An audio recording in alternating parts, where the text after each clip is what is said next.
کے واقعات سنائے جانے کا مقصد یہ ہوتا ہے کہ ایمان میں اسے تازگی پیدا ہوتی ہے اور عمل میں مضبوطی ہوتی ہے۔ بہت سی باتیں آج عصر کے بعد سنائی گئیں، اگر مقرر بھی ہو گیا تو کوئی حرج نہیں ہے۔ ہماری حالات جو ہے ایسے ہیں کہ بار بار سننے کی ضرورت ہے ان چیزوں کو۔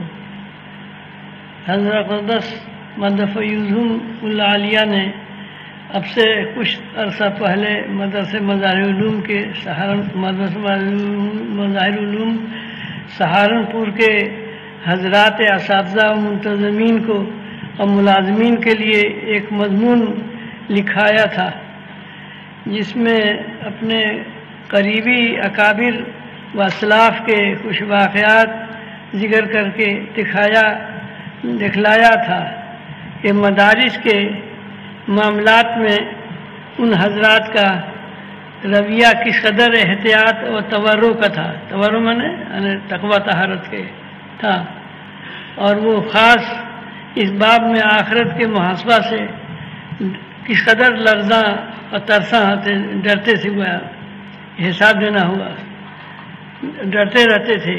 یہ مضمون آپ BT نمبر 1 کے اخیر میں تباہ ہو چکا ہے۔ موقع کے مناسب سے اس سے اخذ کر کے چند واقعات نقل کر رہا ہوں۔ حضرت اقدس نے بھی وقتاً فوقتاً ان واقعات کو اپنے مجالس میں سنائے ہیں۔ حضرت مولانا احمد علی صاحب محدث سہارنپوری بخاری اور ترمذی کے محشی جب مظاہر علوم کی قدیم تعمیر کے چندے کے سلسلے میں کلکتہ تشریف لے گئے تھے کہ وہاں کے قیام کی وجہ سے لوگوں سے حضرت مولانا کے خصوصی تعلقات تھے، تو مولانا مرحوم نے سفر سے واپسی پر اپنے سفر کی آمد و خرچ کا مفصل حساب مدرسے میں داخل کیا۔ وہ رجسٹر میں نے بھی خود پڑھا، شیخ فرماتے ہیں میں نے خود پڑھا۔ اس میں ایک جگہ لکھا تھا کہ کلکتے میں فلاں جگہ میں اپنے دوست سے ملنے گیا تھا، اگرچہ وہاں چندہ خوب ہوا، لیکن میری نیت دوست سے ملنے کی تھی، اس لیے وہاں کے آمد رفت کا اتنا کرایہ حساب سے وضع کر لیا جائے۔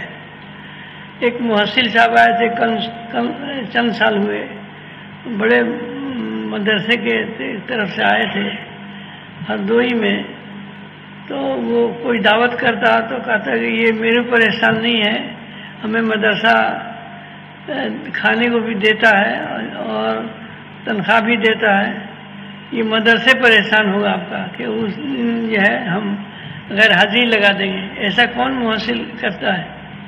بہت سے محصل لوگ جو ہے یہ اس کا خیال نہیں کرتے، مدرسے بھی لیتے ہیں اور دعوت بھی کھاتے ہیں۔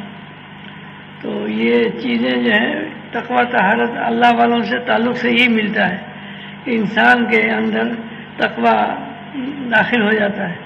جو گناہوں سے بچیں وہ ہے متقی، جو خدا کے دوست ہیں وہ ہیں ولی، جو گناہوں سے بچے ہوئے۔ پنامہ میں یہ حمد باری ابتدائی کتب فارسی کی پڑھائی جاتی تھی پہلے زمانے میں، اس میں لکھا ہوا تھا۔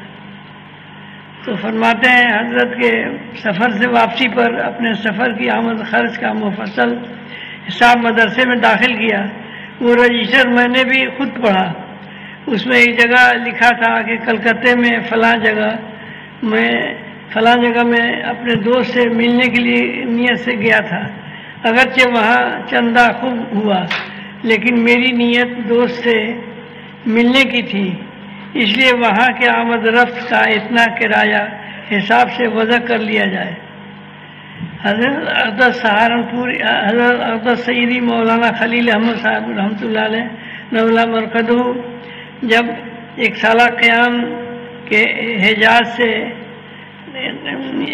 قیام میں حجاز کے بعد سن 1344 ہجری کے آخر میں مظاہر علوم میں واپس تشریف لائے تو میرے والد صاحب حضرت مولانا محمد یحییٰ صاحب نولہ مرکزہ کا شروع ذی قعدہ میں انتقال ہو چکا تھا۔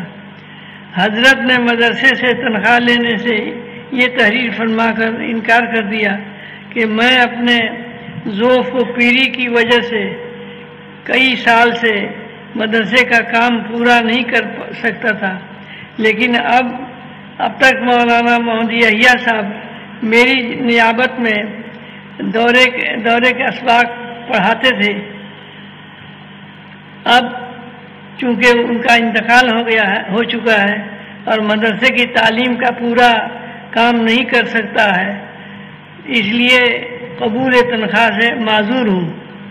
مظاہر العلوم کا سالانہ جلسہ ہوتا تھا، میں نے اکابر مدرسین و ملازمین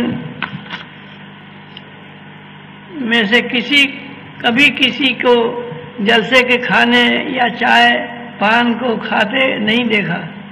جملہ مدرسین ملازمین اپنا کھانا کھاتے تھے، البتہ حضرت اقدس سرہ مدرسے کے خصوصی مہمانوں کے ساتھ کھاتے تھے، لیکن حضرت کے مکان سے 10-12 آدمیوں کا کھانا آتا تھا جو متفرق مہمانوں کے سامنے رکھ دیا جاتا تھا، اسی میں سے حضرت نوش فرماتے تھے۔ مدرسے کی کوئی چیز کھاتے نہیں دیکھا۔ مولانا عنایت علی صاحب محتمم مدرسہ شب و روز مدرسے کے اندر رہتے تھے اور دن کو ظہر کے وقت اور رات کو 12 بجے اپنے دفتر کے کونے میں بیٹھ کر اپنا ٹھنڈا اور معمولی کھانا تنہا کھا لیتے تھے۔ میرے والد صاحب حضرت مولانا محمد یحییٰ صاحب قدس روح کے زمانے میں مدرسے کا مطبخ جاری نہیں ہوا تھا، نہ مدرسے سے قریب کسی طباخ کی دکان تھی۔ جامع مسجد کے قریب ایک طباخ کی دکان تھی، دکان سے کھانا آیا کرتا تھا۔ سردی کے زمانے میں وہاں سے آتے خصوصاً شام کو ٹھنڈا ہو جاتا تھا تو سالن کے برتن کو مدرسے کے حمام کے سامنے اندر نہیں بلکہ باہر رکھوا دیتے تھے۔ اس کی تپش سے وہ تھوڑی دیر میں گرم ہو جاتا تھا تو ہر ماہ 2-3 روپے یہ فرما کر چندہ میں داخل کرتے تھے کہ مدرسے کی آگ سے انتفاع ہوا ہے۔ تنخواہ تو میرے والد صاحب نے اپنے 7 سالہ قیام مدرسے میں کبھی لی ہی نہیں تھی۔ حضرت مولانا عنایت علی صاحب مدرسے مظاہر علوم کے محتمم بھی تھے، مفتی بھی تھے اور عدالتی تمام کاروبار انہی کے ذمے تھا، لیکن دفتر میں ان کے پاس 2 قلمدان رہتے تھے، ایک ذاتی ایک مدرسے کا۔ ذاتی قلمدان میں کچھ ذاتی کاغذ بھی رکھتے تھے۔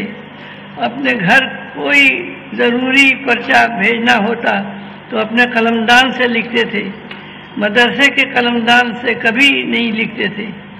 یہ چند واقعات سنا دیے گئے، اس سے اندازہ ہوتا ہے کہ مدارس اپنا قابل کہ ان کے یہ جو ہے ان کے اخلاص کی برکت تھی۔ اللہ تعالیٰ جب اخلاص آ جاتا ہے تو غیب سے مدد شروع ہو جاتی ہے۔ اور ایک بزرگ تھے الہ آباد میں، وہ کہتے تھے کہ میں اللہ تعالیٰ کی کتاب پڑھاؤں گا تو اللہ تعالیٰ ہم کو بھوکا مار ڈالیں گے، تم لوگ کا کیا خیال ہے؟ اس طرح سے کہتے تھے۔ تو اللہ تعالیٰ کے جو کام کرتا ہے، ایک کتا پالتا ہے تو اس کی غیرت نہیں تقاضا کرتی کہ ایک لقمہ نہ دے اس کو، رات بھر جاگتا ہے اور حفاظت کرتا ہے۔ تو اللہ تعالیٰ تو بہت غیور ہیں، اللہ تعالیٰ کی خدمت کرنے والے کبھی محروم نہیں ہوتے، البتہ امتحان ہوتا ہے شروع میں۔ دعا فرمائیے اللہ تعالیٰ ہم سب کو توفیق عطا فرمائے۔ اللہم صلی علی سیدنا مولانا محمد وسلم۔ اللہم انک عفو تحب العفو فاعف عنا۔ یا اللہ عمر کا حصہ جو غفلت میں چلی گئی وہ چلی گئی، جو باقی ہے ہم سب کو رسول اللہ صلی اللہ علیہ وسلم کے سنت کے مطابق زندگی گزارنے کی توفیق عطا فرمائے۔ ہمیں جو لوگ صاحب اولاد ہم کے نکاحوں میں پریشانی ہو رہی ہے، سادگی ساتھ سنت کے مطابق رشتہ عطا فرما۔ ہمیں جو لوگ صاحب اولاد نہیں ان کو اولاد صالحہ عطا فرما، ہمیں جو لوگ کاروبار میں پریشان ہیں ان کے کاروبار میں برکت عطا فرما، ہمیں جو لوگ